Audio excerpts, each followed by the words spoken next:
Assalamualaikum warahmatullahi wabarakatuh dan selamat sejahtera. Hari ini kita nak belajar apa ya? Jom belajar bersama Cikgu Yani. Assalamualaikum. Hari ini kita akan bersama Cikgu Yani di channel Cikgu Yani Belajar PTPC bersama Cikgu Yani. Assalamualaikum. Hari ini kita akan belajar bab 3 haba. Objektif pembelajaran hari ini ialah memahami muatan haba tentu.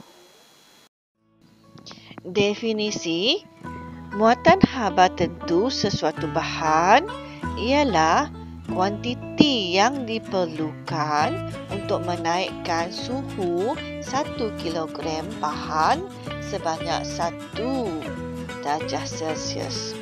Jadi unit SI yang kita gunakan untuk muatan haba tentu ialah Joule per kilogram per darjah Celsius ataupun Joule per kilogram per Kelvin.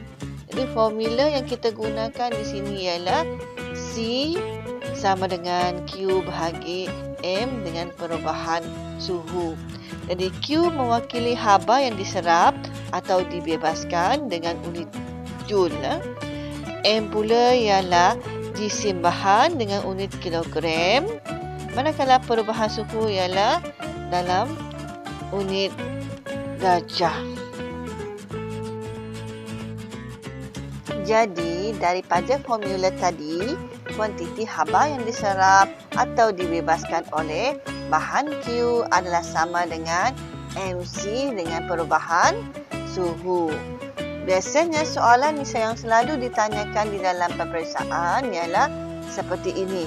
Apakah maksud muatan haba tentu aluminium iaitu 900 Joule per kilogram per darjah Celsius? Jawapannya ialah 900 Joule tenaga haba diperlukan oleh 1 kilogram aluminium bagi menghasilkan kenaikan suhu sebanyak 1 darjah Celsius. Yang soalan yang kedua, apakah maksud muatan haba tentu bagi air yang sama dengan 4,200 Joule per kilogram per darjah Celsius? Jawapannya, 4,200 Joule tenaga haba diperlukan oleh 1 kilogram air bagi menghasilkan kenaikan suhu sebanyak 1 darjah Celsius.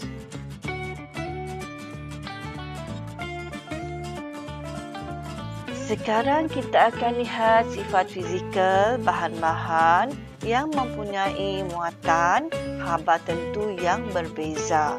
Okey, mula sekali kita lihat muatan haba tentu kecil ataupun yang rendah. Contohnya bahan yang mempunyai muatan haba tentu yang rendah, apabila ia dipanaskan, suhu meningkat dengan sangat cepat. Manakala apabila disejukkan, suhu akan menurun dengan cepat juga. Bagi bahan yang mempunyai muatan haba tentu yang besar, apabila ia dipanaskan, suhu akan meningkat dengan sangat perlahan. Jadi lebih banyak suhu yang kita perlukan untuk memanaskan bahan tersebut. Manakala apabila ia disejukkan, suhu akan menurun dengan perlahan.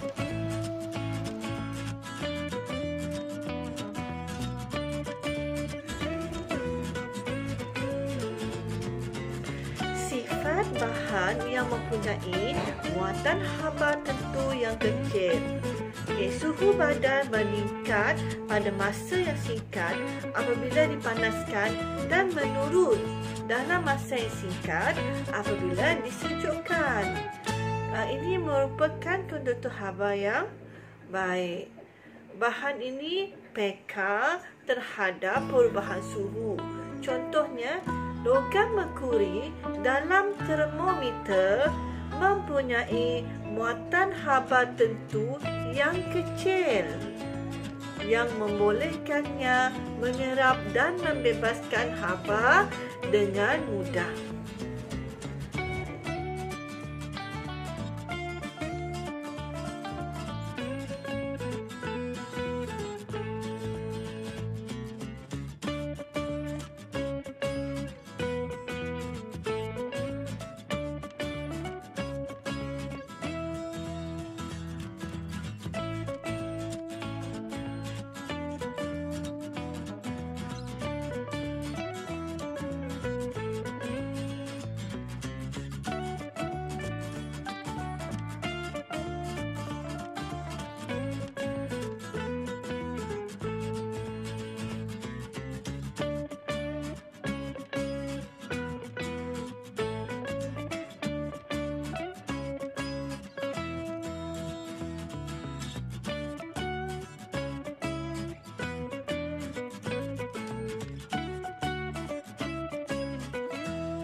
Seterusnya tugasan yang cikgu akan bagi kepada pelajar-pelajar cikgu, khasnya kepada pelajar yang berada di tingkatan 4 Sains 1 Fizik. Mereka perlu menyediakan video yang menerangkan aktiviti pelajar kelas 4 Sains 1 dalam menyenaraikan 3 sahaja bahan yang mempunyai muatan haba tentu yang tinggi dan 3 lagi bahan yang mempunyai muatan haba tentu yang lebih rendah. Jadi cikgu nak pelajar tersebut menyediakan video tugasan dalam bentuk video di mana ia menerangkan, dia menunjuk 3 benda yang mempunyai muatan haba tinggi dan Selamat pagi, petang dan malam kepada guru dan rakan-rakan sekalian.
Sekian Selamat sejahtera, saya Emily Eliana dari kelas 4 S2.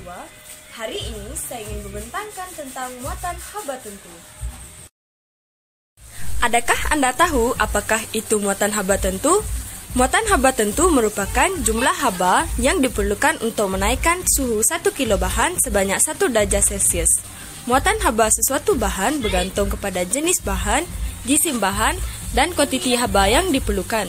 Muatan haba tentu terbahagi kepada 2 jenis, iaitu muatan haba rendah dan muatan haba tinggi. Antara contoh bahan muatan haba rendah ialah aluminium, emas dan kuprum. Antara contoh bahan muatan haba tinggi pula ialah air, plastik dan kayu. Sekian, terima kasih. Salam sejahtera diucapkan kepada guru dan rakan-rakan sekalian. Adakah anda mengetahui mengapakah pemegang kuali mestilah diperbuat daripada bahan bukan logam? Mengapakah bahan logam akan cepat menjadi panas berbanding dengan bahan bukan logam? Tak tahu? Tak apa, marilah kita belajar bersama-sama. Let's go! Semua bahan mempunyai nilai muatan haba tertentu yang spesifik dan berlainan antara satu sama lain. Muatan haba tentu bermaksud kuantiti haba yang diperlukan untuk menaikkan suhu sebanyak 1 darjah Celsius bagi 1 kilogram bahan itu. Oleh itu, berlainan bahan mempunyai berlainan nilai muatan haba tentu. Ada yang tinggi, ada yang rendah. Contohnya, perut yang dibuat daripada aluminium mempunyai muatan haba tentu yang rendah. Oleh itu, makanan dapat dimasak pada suhu yang tinggi dalam tempoh masa yang singkat. Selain itu, merkuri dalam termometer merupakan bahan yang mempunyai muatan haba tentu yang rendah juga. Oleh itu, kita dapat mengasah suhu padang kita dengan cepat. Fuse yang dibuat daripada burung juga merupakan bahan yang mempunyai muatan haba tentu yang rendah. Oleh itu, fuse akan melebur dan memutuskan aliran elektrik apabila yang membawa arus yang melebihi had kepunyaannya. Untuk bahan untuk muatan haba tentu yang tinggi ialah air. Air sebagai ejen penyujuk yang baik kerana ia akan menyerap banyak haba dan dengan peningkatan suhu yang kecil. Selanjutnya, pemegang kuali yang dibuat daripada plastik juga bahan yang mempunyai muatan haba tentu yang tinggi. Hal ini memastikan pemegang kuali lambat menjadi panas dan mudah dikendalikan. Spatula memasak yang dibuat daripada kayu juga merupakan bahan yang mempunyai muatan haba tentu yang tinggi untuk melindungi tangan kita daripada panas semasa memasak. Atas ialah pembentangan saya. Harap semua penonton boleh memahami tentang muatan haba tentu. See you next time. Bye.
Salam sejahtera, saya Elisa Agah dari kelas 4 Sen 1B. Dalam video ini, saya akan menjelaskan mengenai muatan haba tentu dan beberapa contoh benda yang mempunyai haba tentu yang tinggi dan juga rendah. Secara umumnya, muatan haba tentu suatu bahan ialah tenaga haba yang diperlukan untuk menaikkan suhu 1 kilo bahan sebanyak 1 darjah Celsius. Muatan haba bergantung kepada 3, iaitu jenis bahan, jisim bahan serta kuantiti bahan yang dibekalkan. Antara 3 contoh benda yang mempunyai muatan haba tentu yang rendah ialah merkuri. Merkuri dikatakan mempunyai muatan haba tentu yang rendah kerana merkuri mempunyai logam yang mempunyai cecair pada suhu bilik. Seterusnya, pelembum dan juga emas. 3 jenis benda yang mempunyai muatan haba tentu yang tinggi ialah air laut, etanol dan juga air biasa. Air dikatakan mempunyai muatan haba tentu yang tinggi kerana air mampu menyimpan jumlah haba yang besar. Ini membolehkan air dijadikan sebagai ejen pemanas khususnya bagi negara yang mempunyai musim sejuk. Kesimpulannya, sesuatu objek yang mempunyai muatan haba tentu bahan yang rendah akan menjadi lebih mudah untuk sejuk atau panas, manakala sebaliknya bagi objek yang mempunyai muatan haba tentu yang tinggi. Setakat ini saja perkongsian daripada saya.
Itu tadi beberapa bahagian hasil tugasan daripada pelajar tingkatan Pak Sains 1. Okey, sekarang kita akan masuk ke bahagian bayu laut dan bayu darat. Okey, mula-mula sekali kita akan lihat bayu laut. Ini adalah gambar rajah yang menunjukkan berlakunya fenomena bayu laut. Adalah di mana berlakunya bayu laut adalah daratan mempunyai muatan haba tentu yang lebih rendah berbanding dengan laut. Maka suhu daratan akan meningkat dengan lebih cepat berbanding suhu laut di waktu siang. Jadi, bayu laut hanya terjadi pada waktu siang. Udara di daratan mula akan menjadi panas dan naik ke atas. Udara yang lebih sejuk daripada lautan akan bergerak dari laut menuju ke arah daratan sebagai bayu laut. Kemudian kita lihat pula bayu darat. Okey, itu adalah gambar yang menunjukkan bayu darat, fenomena bayu darat pada waktu malam. Larutan mempunyai muatan haba tentu yang lebih tinggi berbanding daratan. Maka suhu lautan akan menurun lebih lambat berbanding suhu daratan di waktu malam. Udara di atas permukaan lautan yang panas akan naik ke atas. Manakala udara yang lebih sejuk daripada daratan akan bergerak ke arah lautan sebagai bayu darat.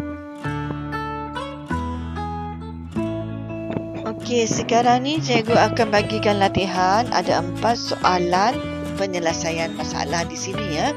Latihan yang pertama, bagi soalan yang pertama ialah hitungkan jumlah tenaga haba yang diserap oleh sebuah blok kuprum berjisi 2 kg dari suhu 31 darjah Celsius kepada 80 darjah Celsius.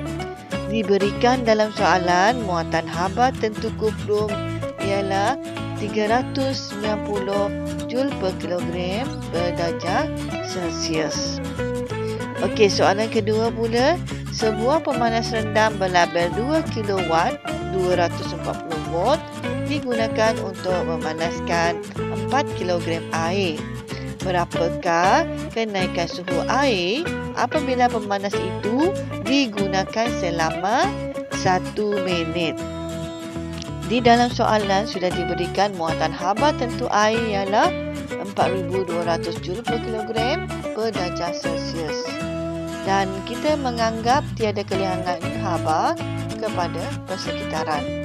Okey, tengok tips di bawah, kita diberi formula tenaga kinetik E sama dengan 1/2 mv kuasa 2 dengan formula tenaga haba pula ialah Q sama dengan MC perubahan suhu. Soalan yang ketiga pula ialah sebutir peluru plumbum bergerak mendatar dengan halaju 130 meter per saat dan terbenam ke dalam dinding semen selepas pelanggaran.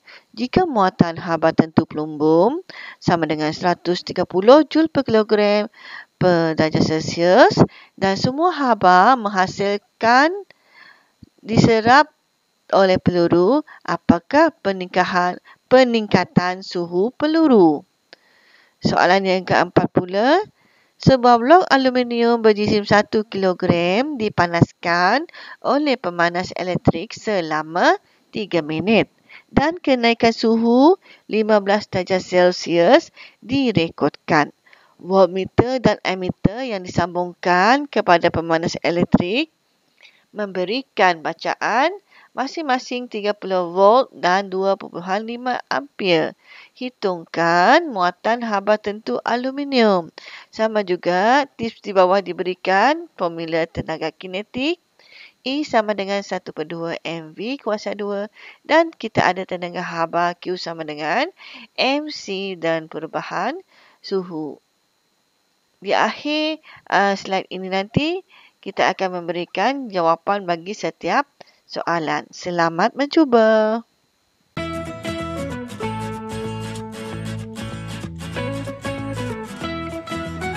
Jadi, semua pelajar selepas menjawab soalan tersebut, cikgu sediakan jawapan di sebelah sini. Jawapannya adalah nombor 1, jawapannya adalah 38,220 Joule. Yang kedua, jawapannya adalah 7.15 darjah Celsius. Dan yang ketiga ialah 65 darjah Celsius. Dan yang keempat ialah 900 Joule per kilogram per darjah Celsius. Jadi, adakah semua pelajar mendapat jawapan yang betul? Okey, tak apa. Kalau ada pelajar yang mendapat jawapan yang salah, kita akan cuba lagi. Terima kasih kerana menonton dan jangan lupa like, share, komen dan subscribe Check My Channel. Cikgu Yani Channel. Terima kasih semua.